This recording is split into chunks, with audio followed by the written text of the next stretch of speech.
You go grab your laptop. No, somebody else. Well, thank you for watching Untitled.mov. I've been Jamie. I've been Corey. I've been Marks. And if you want to follow us on Twitter, our handle is @YSTV, @YSTVTech, @YSTVComputing, @URYComputing for our friends over at the lake, and @URY13. No, that's changed, hasn't it? Yes. What is it now? I need to update my spreadsheet. I don't know. Not my spreadsheet. What is it? I don't know. You don't know? No. Google it. It's probably on the web. They've not got their laptop. How are they going to Google it? No, I mean people at home. If you want to follow URY, put some effort in. Google my laptop.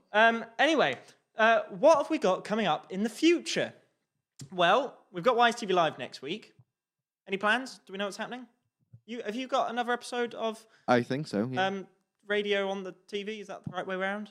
That sounds about right. Yes. Cool. Yes. So you're doing that? Any plans? No. Lovely. I don't think I've got much planned. In fact, I've got an exam. So. Hey, gents, have we come off Idance yet? Yes, we have. Good to know. Hello. Didn't look like we had. No, we have. I've got us open. Carry on, carry on. Anyway, past week, what have we been up to? What have we been up to? So obviously we've had YSTV Live today. We're going to talk about some funky business that happened earlier. But first, game night. Marks, Yes. You were on here for the Apple stuff that we just talked about. But would you like to tell us a bit about game night? Because you're the producer for that. Sure. So, Game Night is the show that I run, as Jamie put it. And the last week we shot the second season, subtitled King of the Hill, which was a little Man bit... of the Hill.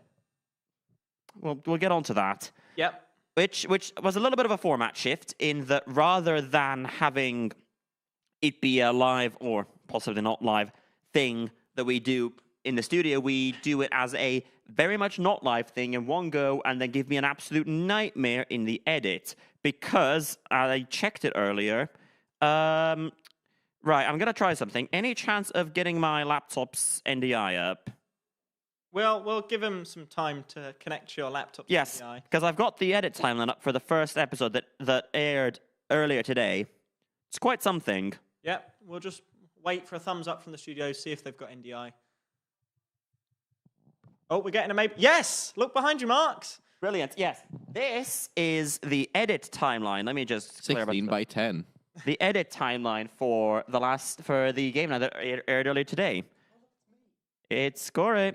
Yo. I didn't say anything. As you all have noticed, there are 5 video tracks. Spot the secret, I hit it on the 5th one. I'm only seeing 4. Oh, no, I see a 5th. Yeah. There it is. There's a secret there. You'll enjoy it. And there are 1, 2, 3, 4, 5, 6, 7, 8, 9, 10, 11, 12 audio tracks. So that is quite a few. Yeah. I'd say more than one. Definitely. Definitely more than one. Definitely more than Just a one. bit more than one. And that's not even looking at some of the graphics work that was done, which was Goodness. done in 2 other separate bits of software. Just quickly, would you like to quickly list all the audio sources we had? So, while Cinema 4D opens, we had 2 shotgun mics for atmosphere / as a backup to some of the other mics that would come down later. We had 2 SM58s for the hecklers sitting on either side of the gamers. Yep.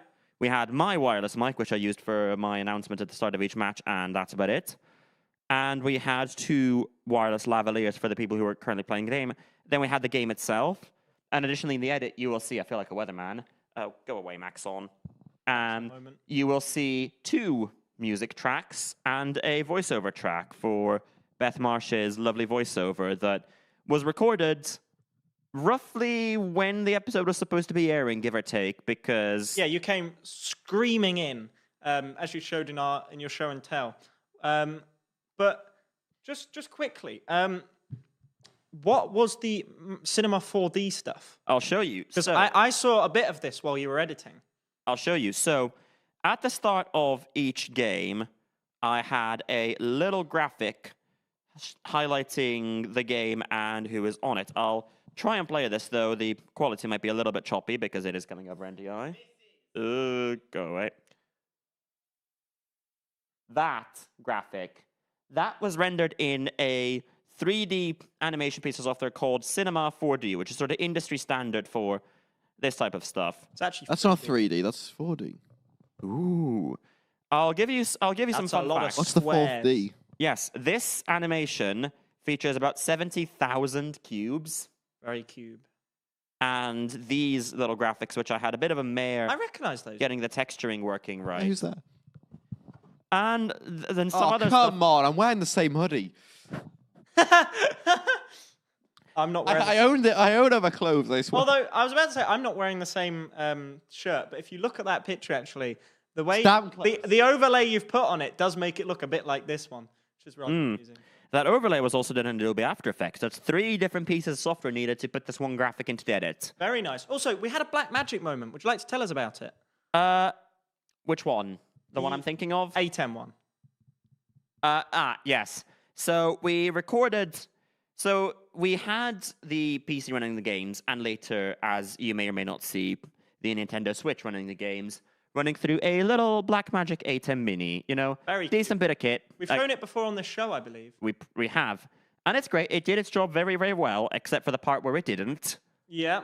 And that when I listen back to the audio of this episode, I won't be able to play it for you, but let's just say it sounded toasty. Or rather, very much not toasty.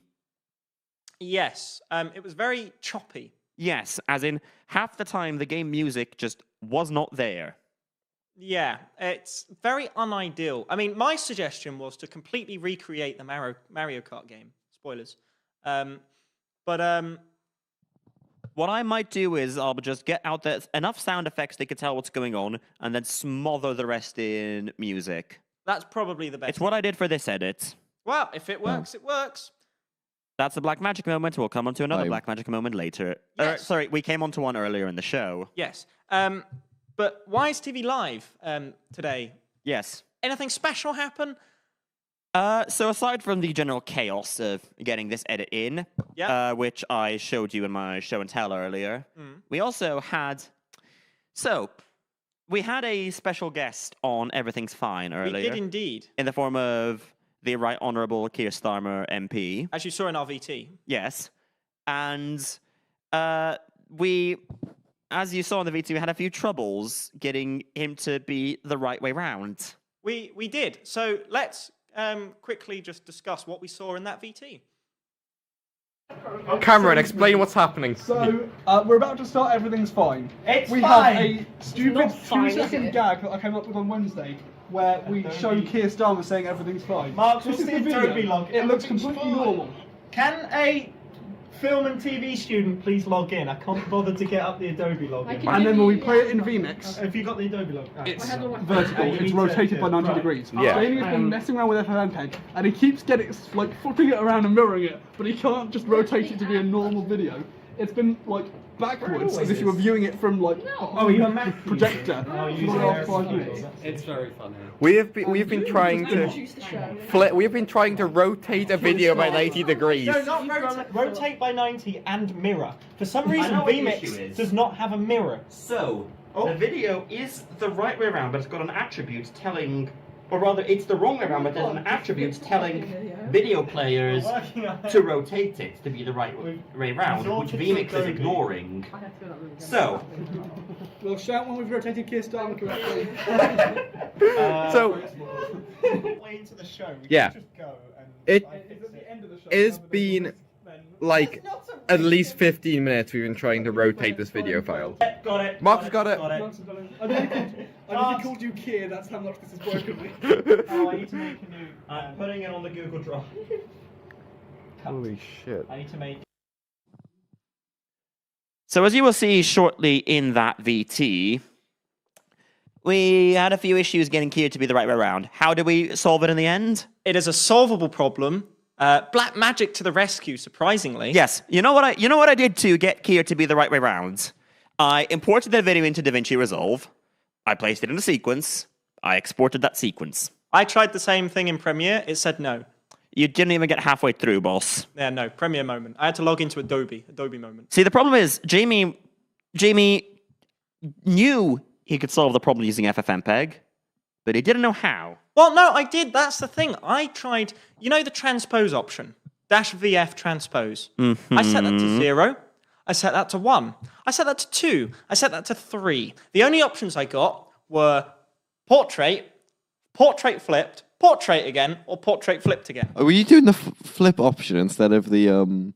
Rotate. option? Maybe. The Clearly. other thing The other thing that I will note is that in everything that we tried to play that VT in, except vMix, it was showing the right round. I think I know why, because I've seen this sometimes when I'm importing videos into Resolve for an edit that was shot on a phone, in that the video has an attribute for what orientation it's in. So, for example, the Kier video would have been a 1080 by 1920 video on its side, but with the attribute set 90 degrees to the left, meaning that when you play it, your player would flip it. Oh, I see. But vMix wouldn't recognize that flip. I've had this issue a couple times when I've imported into an edit videos that were shot on a phone, which were shot sideways. They really weren't, but the phone thought they were shot sideways, and so I had to take that attribute off. I see. That is rather annoying. Well, that's what we get for using Apple products, I guess. But anyway, It was an Apple product that fixed it. Marks, It was a thank you, Vinci product. Marks, It was, thank you for Black introducing Magic. yourself and telling us what your favourite bodge was. Good. Good. Question. Can I have a favorite not bodge? A favorite No. cool thing? Do you know what? Sure. Go on, fire ahead. I'll go back to the game that shoots earlier. The fantastic Mr. Fox had left us a little toy Cameron. to play with on the shoot, which was a slider. Which Slider? It took me a second to realise what you meant by the fantastic Mr. Fox. That took me a whole second. Carry on. so over I will- there on the stage left-hand side of the studio. Just don't mind that. That area over there. So this bit here. Yes. That's actually a heater, I believe. But it was off, and it was a perfect place to put a slider barely nowhere, which meant which we could put a camera on. We could basically just have it go back and forth throughout the shoot the whole time and get some. And also, it would slowly pan the camera as it went. Yeah. So if you watch the game night that was released earlier, you can actually see it's very subtle, but it just adds. And I don't use it all that often. I only use it when there's some special moment. Exactly, but when the shots are over the shoulder, if you look very closely, because as it moved, it did rotate slightly, so it looks stationary, but if you look very closely in the background, you can see the movement. And more importantly, it adds a little bit of parallaxing. Exactly, in that yes. these stuff in the background moves slower than the stuff in the foreground, so you get that sense of depth. It is a beautiful It's a shot. beautiful piece of kit that we really should be using more than we are. Exactly, yeah. Yeah. Maybe we'll use it for Wise to Be Live one day. Who knows? Maybe. So that's my favorite not bodge. Sorry, I'm going to tell you about my favorite not bodge. Right. And would you like to tell us... would you like to tell... You've already told us about your favourite production. This is going so well. It's... I'd give a very easy answer, so I'm not going to. This would be the Untitled.org earlier this week. Right. It was so if you go back on the Wise TV YouTube and you search for art, you will find possibly the best episode of Untitled.org. Yes. This one. This is the radio equivalent to that. Certainly not helped by the fact that me, Cameron, and Jamie, and also Neve had decided to go for a meal immediately before that because we wanted some food. We couldn't really think of anywhere decent on campus, so we just went into town and had a lovely sit-down dinner. And then we came back and we got into the URY studios pretty much as the news was going. Thankfully, Mr. Dan the Man Wade, whose suitcase says man, was in there to start the show. Yes. And then, As well as Beth. Yes. And then because we had too many people for one studio, we decided to link together the two studios. Dante Controller was opened. Yes, and we also... it worked flawlessly, actually. All of us opened... Well, not all of us, but a few of us opened and the browser and tunneled into the server subnet so that we were able to somewhat mess around with BAPs from Well, our not the server laptops. subnet. There is no such thing as a Sorry, server not the subnet. sub. You know what I mean. Yes. But yes. The network. The network, yeah. Can't you just do that from the browser on any of the PCs in the studio? Yes, but there were 5 of us. So the PCs were in use. No, there's more than... There's enough PCs. Not for 5 people. Not You use very- the office, there is. Yeah, but Yeah, then but that we would involve wanted being to in the speak. office. We were speaking on air. long XLR cables. No, it was That would have been harder. I prefer using my laptop anyway. Well, But yeah, I was screw making you. Beth an account on Dolby, and we were mucking about. And also a sound effect was uploaded during the show. Oh yes, the metal pipe. That was such a good sound. But That one? finally, Marks. I like your show and tell. Thank you. Yeah, it's a lovely little device. This is a USB 3.0 SD card reader with an SD card on it labeled SD1. You can add that on the asset system. Oh, I just heard pop a away bout now. of laughter from the studio, and I don't know if I should be concerned.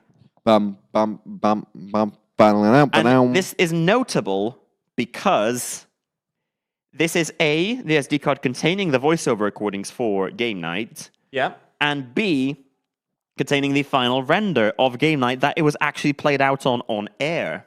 Because the voiceover was done very last minute, and by very last minute, I mean while York Yesterday was on air. Yep.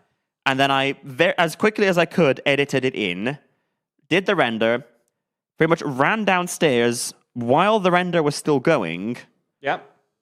and then I was like, okay, don't have time to get this transferred over to the PC. I'm just going to put it on an SD card because it was the closest mass storage device that I had, and my laptop has a built-in SD card reader. So I just put it on there, we played it out from that. So, yeah. And it looked perfectly fine. Yeah, it's only like 3 gigabyte. It was encoded in HEVC, Ooh, very spicy. H.265. Ooh, very shiny. Ooh. We've had problems playing that out in OBS previously. I've had problems playing that in on my computer. It was fine this time. Yeah, it worked. So must be a million. So yeah, so I've got a really interesting show and tell item for you here. Yeah. So, the battery charger is not there. I put it next door. What are you doing? That was the most pointless show intrusion. Please welcome Ash to the show. Yeah, Ash has just come in the room. Anyway, before Mark shows us their show and tell, Corey, do you have a show and tell item? No. They're not the guest. Yep. They're the assistant to the producer. Yeah, but they usually have. I have a show and tell. I have a show and tell. I've just shown you my show and tell. But anyway, this is my show and tell. What it is it's a historical relic, it's is what it is. historical relic. Now, ignore the tape for now. This is a caution wet floor sign. Now, As you'll notice, there's a bit of tape on there it. is a bit of tape on it, actually. And what's been written is tech stuff on the floor. Now, this was a joke. When was this written, actually? Sometime last year. Yeah, I believe this was written by Will Sturck, our former technical director. So mine. When there was, as the sign would apply, tech stuff on the floor. Yeah, so that is predecessor to the predecessor of my position. And yeah, there was tech stuff on the floor all the time, so we had this sign to declare it. Now, the historical relic is on the other side. Now, you will notice that it did used to say tech stuff, but what it actually says is flooding in progress. I mean, it said tech stuff in progress, but now it says flooding in progress. Now, Marks, would you like to explain why this says flooding in progress? In lieu of an explanation, I would direct everyone to the lovely website wiki.ystv.co.uk, and I will invite you to search for... Well, never mind, it's down. Oh. Well, when it's up... I invite you to search for The Great Flood of 2023. Yes, so there was a bit of a wet patch in the studio. A bit of Not an ideal. oopsie-whoopsie. Bit of an oops, and, edit machines had been moved off the floor. There was a photoshopped image of me in a boat on the floor. Let me see if I can was find it. That- I don't know where... It's somewhere on this amazing. laptop, but I have no idea where. Please find it. That would be brilliant to show maybe later on in the show. But anyway, Working on it. This is my show and tell. I'm sorry, I've just seen a funny meme. Now, we have a bit of news. Sorry, no, we had a bit of news. Yes, we did have a bit of news, but Apple have I been up. prefer Vision. You can't say that on the show. I can't. Oh, I have no opinion. controversy. I don't care about either of them. No, I don't even know what the difference is. No. That's probably more. One's a tabloid, and the other one's a tabloid. I don't know what that means. Anyway, Apple have made an announcement. I'm going to read the headline here, and then we're going to discuss it. But Apple announces changes to iOS, Safari, and the App Store in the European Union. Now, Corey, you are going to do some research on this. Yeah. Would you like to elaborate? No. Oh, no, okay. So, basically, I don't know how aware you are of the stunt Unity pulled late last year. Yes, I've heard of it. Basically, Apple's policy towards sideloading is that, but worse.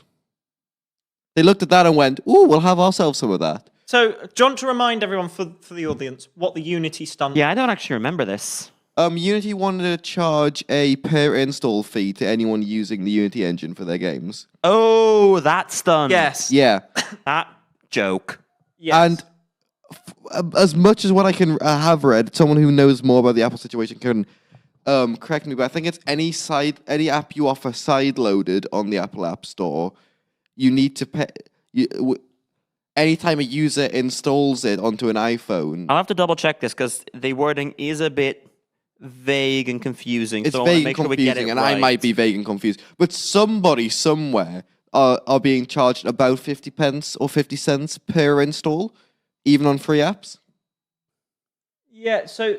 They're not Only for idea. apps with over 1 million downloads, mind you. Which is turns into a lot of money. Yes. Quoting The Verge, any app that sees more than 1 million installs per year must pay Apple a 50 € fee for every new installation over the 1 million. That is once per user each year. Crucially, app updates count as installations too. Interesting. Yeah. So every update... So that could cause a security problem, because updates do bug fixes. Yes. But if it costs you that much That's to like- update, you're going to be less likely to patch for security. Let's do some maths on this. How many was it? How much was was- it per install? 50 € per install, so about 45p. Okay, look up how many users Instagram has on iOS. Other social medias are available. Other social media, it's just the first app I thought of that might be regularly updated on iOS. Where I have a large I user wouldn't base. know. I don't have it installed or run iOS. I'll get you some numbers in a minute. Okay. Maths is happening. Brilliant. I can see the smoke. That page was the top result, and it doesn't have the number that I want. That is That's very helpful. utterly useless. You can use any other app if the numbers are more available. So what was the difference to Safari while Marx looks that up? The difference is Safari. Yeah, this has said changes to iOS Safari in the App Store. I don't know. Oh, well, this is a lot of text and I can't read. So Yeah. I guess we'll just... Oh, changes to Safari. Today, iOS users have the ability to set a third-party web browser other than Safari as their default. Well, it's only going into beta today. Yes, That wasn't already a thing. that's true. No. So you could install I knew you could install them. you could install Chrome and Firefox on iOS, but they were wrappers for the Safari browser engine. Yeah, I knew that. I only found that out recently, which is disappointing. I'm actually a little bit skeptical on this, not because I'm against browser choice. That's it. Having competition in the browser market is critically important. It's in particular when nowadays we've been seeing some of the effects that Chrome's dominance on the browser market can have. Yeah, That's not- Chromium and their extensions. Look it up. That's not my concern. My concern is more about what app developers will do given the option to include other web view. Because what a lot of apps have is what's known as a web view, which is essentially a web browser embedded inside the app. Yes. Today, all of those are mandated to be Safari, or rather WebKit, which means that there's only one WebKit installation on the phone, and Apple can optimize it using whatever internal hackery they do for mainly things like performance and battery life. Right, okay. Third-party developers, maybe not for lack of trying, but might not have that ability, or they just might not have tuned it, especially given that if we were that Google will now start, presumably, as with Mozilla, compiling their respective browser engines for iOS, like they... Now, I presume it'll be relatively similar to what they're already doing for macOS, but inevitably there will be changes. Yeah. And there will be iOS-specific optimizations that they would have to make, and which does put them behind Safari in the performance and battery life charts, at least theoretically. We'll yet to see how this will actually play out, which is unfortunate. It's an unfortunate situation, but at least in the short term, there is a risk that this will actually lead to a worse user experience. Very possibly. But also, if you're using the... And through no fault of these developers' own. But also, if you're using the like Facebook in-app browser and complaining about a bad user experience because it lags a bit, I think you've got bigger issues. Well, it wouldn't just be Facebook. It would be any app that like nowadays they're all mandated to be WebKit. But the other thing is that it does risk just increasing app download sizes if apps start shipping essentially a whole web browser with them. Well, We've seen this become a problem on desktop apps with Electron-based applications really just shipping a whole extra Chrome for Yeah. every Electron app you install. There is that you problem. think there'd be an easier way of handling this? You'd think, right? Well, how does Android do it? So Android... It opens in your default browser. As far So as I'm aware. web views on Android, I believe, are the Chromium engine. So I think Android Nope. does expose a system API to give you Chromium. But, for instance, if you wanted to use Gecko for your web view, that's Firefox's rendering engine, then you would have to ship Gecko. Either ship Gecko or... I don't know if there is a way for one Android app to link libraries from another Android app. I presume there'd be a security issue there. As far as I'm aware, I mean, from as far as I can tell, when I open a web view on it, because I use Firefox on Android, it opens in Firefox in the web view. Regardless, like, you'd Are you Last- talking about integrated browser instead of? There's a I'm- there's a difference. Possibly, I don't understand the difference. because there's opening a page Like no, in a like browser. in the do you know when you like in like an in-app browser? Yes. I know Yeah. what you're on about. Yeah. Yes, that's one thing. But there are also apps that don't do that. They have their own, like rather than opening an integrated browser, they open a web page, but it's not an integrated browser. The best example I can think of is, on Windows, you get like the Instagram app that is literally just Edge and you can see its Edge.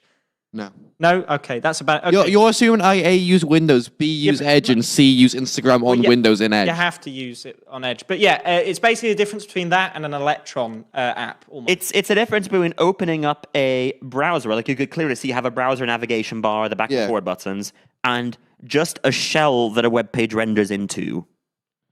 Because there are some apps Right. that are literally just a web page. It's like Discord. Oh no! you know we're talking when web you apps now. download We're talking Discord to your PWAs. laptop? Yes. That's just a web page. Okay. Now I But understand. you what don't you're talking about. see that. It's that's that. that's what they're talking That's a about. web view. I was web so page you confused. run it in, yeah. Yeah, Think you that still if can? that if, for example, you wanted to use Gecko for your web view, as far as I'm aware, you still have to ship all of Gecko with your app. That's stupid. I don't like this. I don't like that. We don't like things. No. So, exciting news coming up, right? Yes. So, codec of the week. This week we chose it to be WebP. WebP. We did. It was very interesting. Yes. So, do either of you have any fan facts about WebP?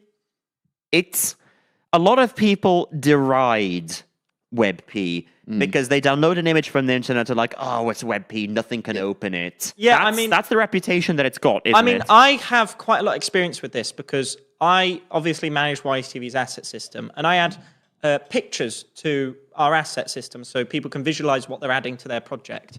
And I was doing this the other day with some of our tripods. I looked up Manfrotto tripod, save the image as, first result, download it. Oh, it's WebP. I can't put that on Adam RMS. It says no. Well, it doesn't even say no. You open the web browser and it just only finds JPEGs and PNGs. So Which is really unfortunate because WebP is actually a really, really good codec. Every issue of WebP is not a fault of WebP. No, it's a fault of terrible everyone- support for Web. exactly. So WebP was developed by Google. Awesome. It's actually let's throw in a little hand grenade here. WebP is not a codec. It's a rapper, Go on. It is I believe. a image format that uses the VP8 codec. I see. VP8 originally developed as a video codec, was probably used in the WebM movie format, hence Right. the name WebP, Web Picture. That does make sense. That makes sense. And then they went, hang on, we've got this really, really good algorithm that does a really good job of compressing video frames. What if we just applied it to one frame?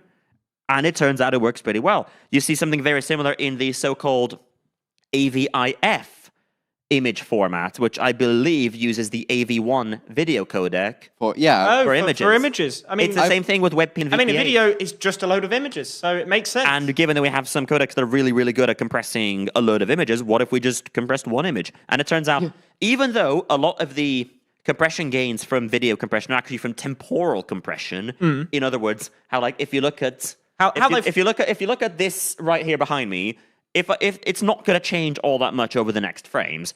So the video codec can just say, look, those pixels haven't changed, except when I put my hand in front of them. Just copy them from the previous frame. Yeah, and that saves a hell of a lot of data. But also, there is a lot of in single frame compression, particularly for the so-called keyframes, which is when AVIF is the official AV1 but image. You might want to check your based image. Dankeschön. Thank you. Yeah. But yes, but even then, there's a lot of work that's gone into just really, really well compressing single frames. Yeah. Then no one supports it. Well, some people do. Chrome does, Firefox does. Are we talking WebP or are we talking Safari AV? I mean, AVIF has less support than WebP, but still decent support. Yeah. I mean, well, in web browsing, that's about it. It supports both lossy and lossless. We were talking about compression. It does both, which is lovely. Another fun thing. I believe it also does animation, doesn't it? Yes, that was exactly what I was about to say. Animation is a fun thing it can do. But we're still going to keep calling them GIFs, aren't we? Yes.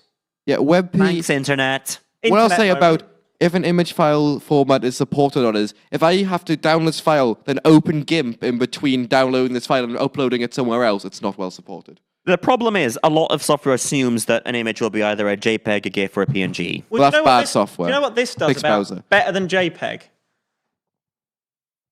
Who cares about GIF? Thank you. Do you know... May I refer you to animated PNG?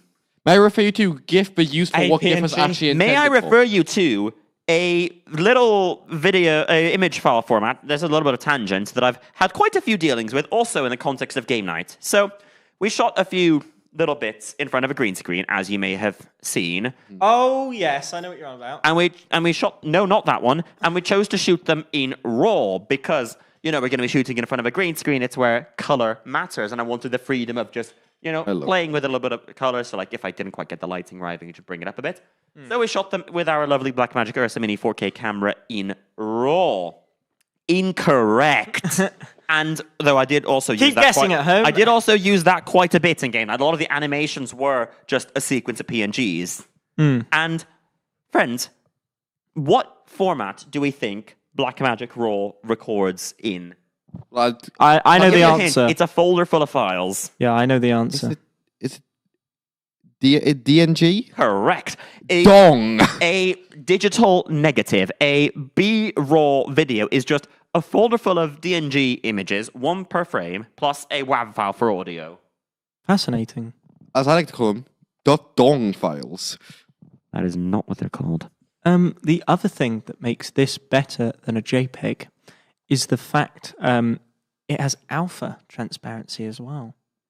See, this is another thing. I'm going to go on another tangent. Oh. This is another thing I It's accidentally fine. The discovered person who yesterday. usually complains when we drag on is you. Yes. So the fact you're here is Yes. fine. The other thing I noticed is that I think HEVC/H265 supports transparency.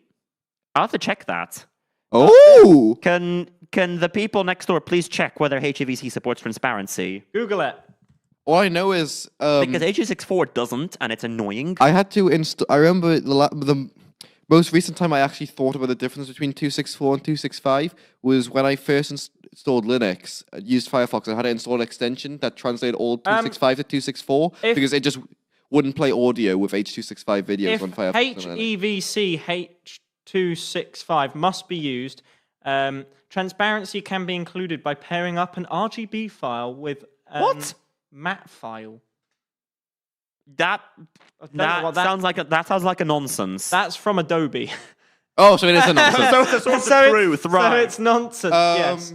What was I going to... Yeah, so back onto the web... notepad said HEVC does support transparency a second ago. Yeah. It was words, and I'm reading it from Adobe, so let's not trust it. I did have you see, you opened it. I didn't. So, they were reading the same Adobe page. So Jamie, what's the codec of the week? So I had another point about WebP I wanted to say. Go on. Which is the reason WebP was even on my brain when Jamie asked me for codec of the week is I found out recently apparently the inventor of WebP will just go if you talk shit about WebP on Twitter, will just come into your replies and start defending WebP. Oh, that's quite funny. And I haven't seen a bunch of Sorry. So, whoa, Pan pan a camera. Pan a camera. That's not the camera to pan. Also, that camera's off. What? Why is that one on? Yeah, it's on 8%. Yeah, hang on. Get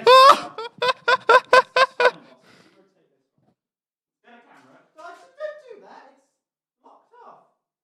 So yeah, we're having oh wait, hang on. We're having a window. Oh, there's one here. We're having a Windows moment. Currently, that screen you're seeing on screen right now. Sorry, that monitor you're seeing on screen right now is usually our timing piece. That obviously we ignore at untitled.mov. But it's Yeah, it was on. currently- Before I went to activate Windows, it was on minus 40 minutes. Yeah, that's probably about right. So it's asking us to activate Windows, which we're not going to do, probably. Marks, you've just decapitated that thing. Right, well, hang on. Fine! Let me just sit down. Have you leveled that off? Probably. Well, I guess I'll see on my... That's, they've sent us a lovely little message over Not that one, the other one. there. So, what's next? So anyway, codec of the week is WebP. Anyway, welcome to Untitled.mov. I'm Jamie. I'm joined by... I'm Corey. I'm Marks. And it is still exam season. I know I have an exam next week on Thursday. You two, I believe you're done with exams, Marks. I'm done, and I've managed to keep myself busy with everything I was deferring until after exams. Ah, you see, I have an assignment and an exam, then a trip to Edinburgh, so I'm Oh, quite dear. busy. Oh yeah, I forgot about the trip to Edinburgh. Yeah, I'm enjoying that. I'm looking forward to it. What else have we been up to this week? We went to London, didn't we? We did. Now, I don't know. Do we have a VT? Okay, no. We do not, unfortunately, have a VT. Very sad. There is no Slough VT. We went to Slough. Look out for so an episode sorry. of Touristed coming very soon on YSTV. Yeah, we uploaded it last week. Now, keep an eye on the YouTube channel and you'll get to watch it. But anyway, today's episode of Untitled, unfortunately... It's brought to you by Squarespace. Shush. No, it's not. NordVPN. Please be quiet. Please give us money. It's the start of the episode and you two are already annoying me. But anyway, I don't have a plan for today. Corey, you were doing something. Oh, you were sleeping. I don't know. Yeah, And I'll tell you about it after this message from our sponsor, Shut up. Squarespace. I was in London, so I did not plan today's episode. So we're just going to make it up as we go along, and hopefully today's episode... Raid Shadow Works Legends. out. Ooh, Right. Jamie. I'm noticing something's a bit off this week, isn't it?